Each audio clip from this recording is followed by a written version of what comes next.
We're going to turn on the posterior sling of tissue on him. And so the latissimus dorsi lat goes here. It goes into the thoracolumbar fascia, this real thick diamond of fascia.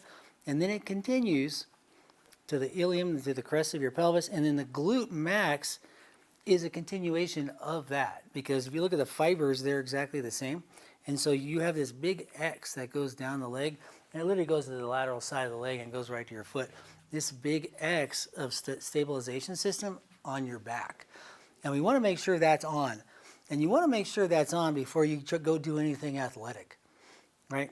And so I would maybe try this exercise even like if you're going to go on a mountain bike ride on the bumper of your truck to make sure that this sling is on, because sitting will turn this thing off, right? Like if you're at the desk for a while, we'll turn it off. So to test that, we're going to take 2 clipboards. You can use your hands, but put it under there. And so he's going to pinch that and pinch it as hard as you can, like we'll hold it. And then do it again, hold that. So that lat, this posterior sling is shut down. So once again, this side is really solid. I can pull him around this one. He can't hold that. And so neurologically, that's not a weakness. That's an electrical problem.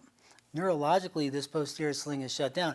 Now, if he was going to go do something athletic, go play football or be in a competition, this sling is down.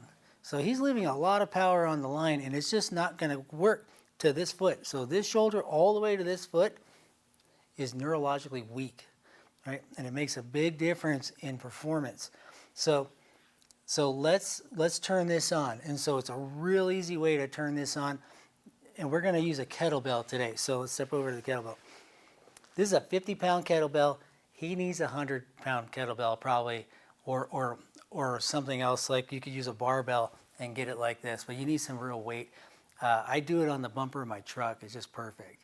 And so I get my lats on before I go do something. And so he's going to step forward. And so we're going to have him grab that bell, right? And so the setup is what turns it on, not the lift, right? So the setup matters.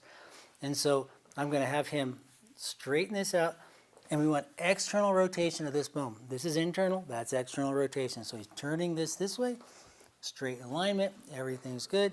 And then what we're going to do is he needs to focus on his feet, because if he pushes his foot like into my finger here, so just smashes that part of his foot into the mat, that shortens the foot. And when the foot shortens, the pelvic floor turns on. And when the pelvic floor turns on, it gets to all the respiratory diaphragm, orophacial diaphragm, everything's falling in line, and it activates your entire diaphragmatic stability system, right? Just by shortening that foot, right? He's going to push his foot into my hand, right? He's going to externally rotate, and then he's going to do just a lift. It's the setup that makes the difference. Everything that makes that technique work is over when that weight leaves the floor. Okay, and go back down, set it behind you here, get it aligned, push the foot. Yep, see how you kind of turn that foot out, push the foot, and I'll stand up. He's doing that on both sides with his feet. Okay, and let's do one more. The setup is what matters. It's not about the lift. That's why you can grab anything and you can get your lats on. Okay, one more time.